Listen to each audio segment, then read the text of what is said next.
Alright, I got a question for everyone today. I think I'm gonna start making these videos in general because I'm lonely and I don't have nobody to talk to and I'm in school all day and then I'm at work all weekend and yeah, I don't have a life, so I'm gonna be talking to myself and then maybe putting it through some social media to talk to you guys. But it's a big question that I've been meditating on for fuck years. But sometimes it comes up more strong than others. And this question is it's on love, right? Oh, don't get me started. But the question is that person that you love, do you love them enough to put their well being above your greatest desires? Now, by desire, I don't mean your dreams, I don't mean your ambitions.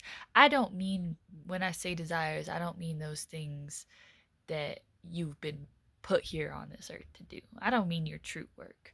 I don't mean your passions. I don't mean your well being.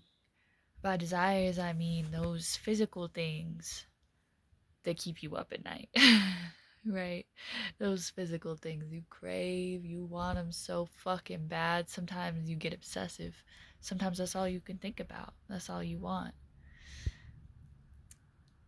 And a lot of us, that's what we're driving for. That's what we're going for. We're going for our biggest desires, um not necessarily our dreams. We're not necessarily following our paths, doing the work that we're supposed to be here doing. No, by desires I mean things that you want so fucking bad, but they don't feed your soul. Do you put the person you love above those things? And I know that you'll be arguing with yourself if your desires are really strong because you might get them confused with your needs or your passions. But your desires aren't your passions. You know in your heart what the difference is between your desires and your passions. You don't want to put anything, I wouldn't say anything. You don't want to put anyone else above your own passions. You don't want to put anyone else above your own path.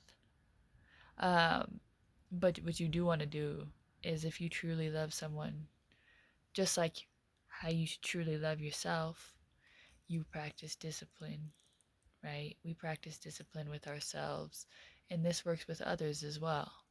By loving ourselves, by knowing, okay, I really want to stop and get a breakfast burrito this morning. But I only have $10. And I have food at home.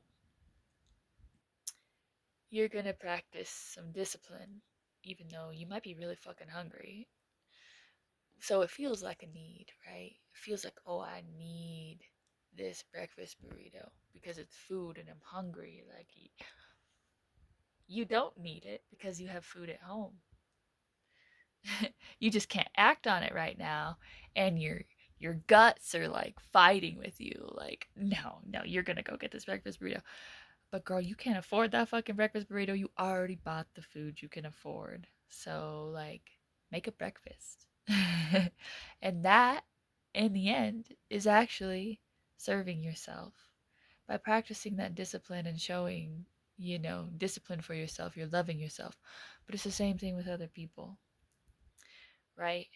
Like, do you love a person enough to go against your strongest desires to make sure that they're okay? Or to go against your strongest desires because you know that if you acted on them, it would cause them pain, or it would throw them off balance, or maybe you don't act even though you know things would probably go your way if you acted, if you really, because humans, we're manipulative. when we really, really want something, whether we're aware of it or not, a lot of times we make it happen. And I mean, that's what a lot of life is, right? Since we're born, we've been manipulating people to get the things that we want. And that's not bad. That's just part of life, right? Think about it like a fucking infant, right? An infant comes into this world. That infant needs to get milk in order to survive. And so they're going to figure out how to get it. And then they learn, oh, I get it by crying. So then they cry when they want milk.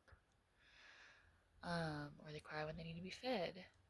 And then they start getting those desires that aren't necessarily necessities as they continue their time on this planet, right?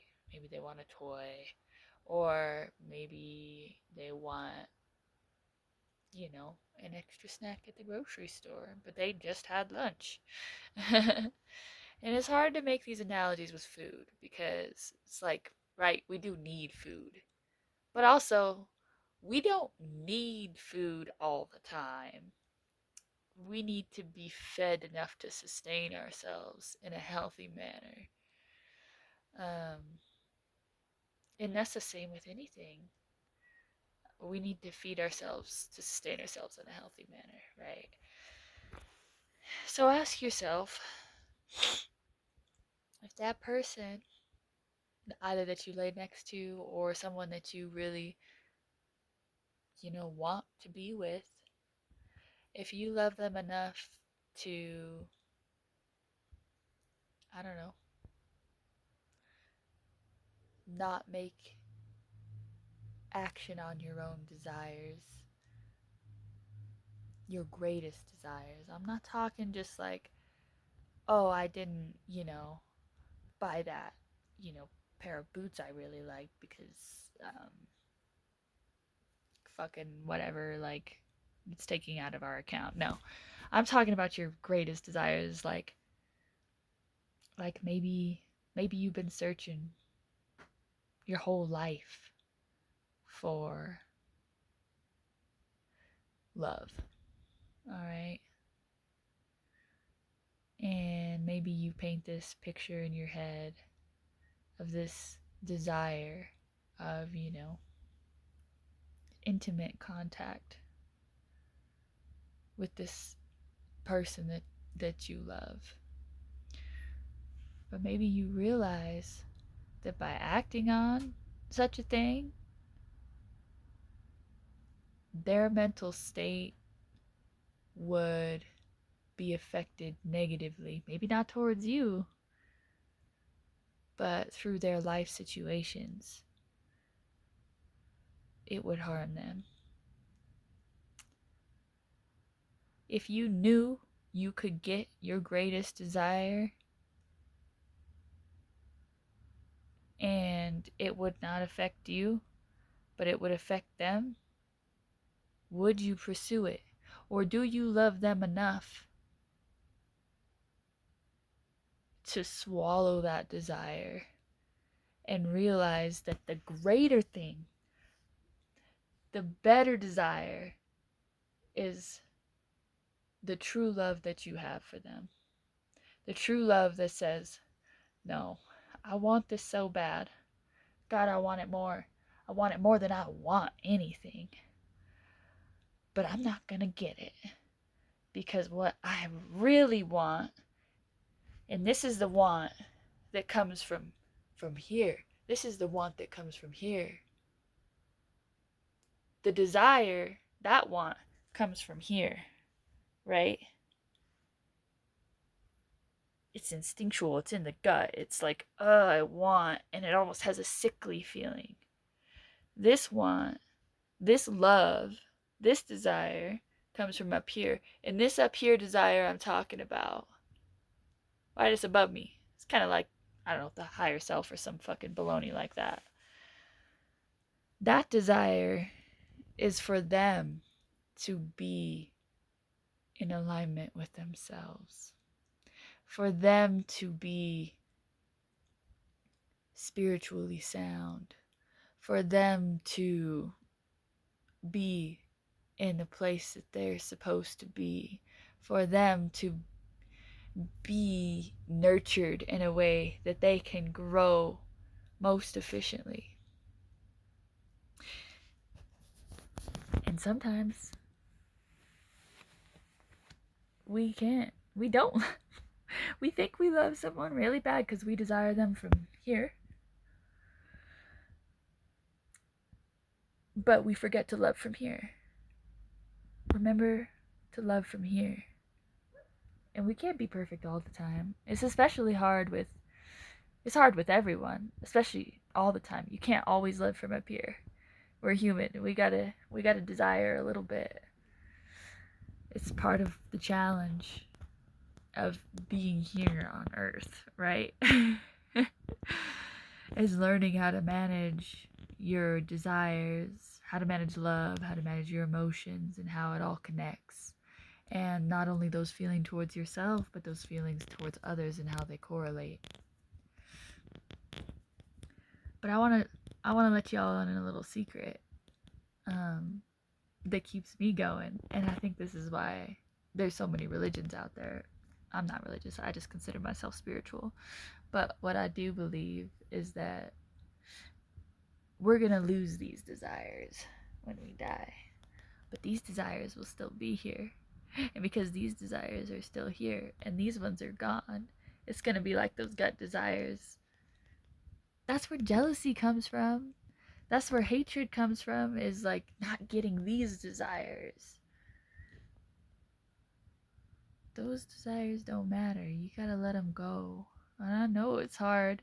You can still daydream about it, right? I mean, but you gotta be careful even with those because you can make yourself sick. That's like looking in at the window at a pair of shoes you want but can never afford every day, right? That's what imagining those things do in our heads. It's like, okay, they look so nice. We imagine ourselves like wearing them and walking around. They're so fly. You're the coolest girl on the street or boy or whatever. It's just an example, but that's what the imagination does to you. It gives you a glimpse of like what your life could be like if you had that thing, which is never reality for one. It's never reality. Um, but for two, you forget like all those better things that you do have. You forget the shoes on your own feet and how you once desired those, you know? I mean, that's why gratitude's so important. It puts you back where you are, it puts you back into reality and all the great things about your reality. There's a billion things. There's a billion fucking things that you already got that other people probably desire. But now we're getting off topic.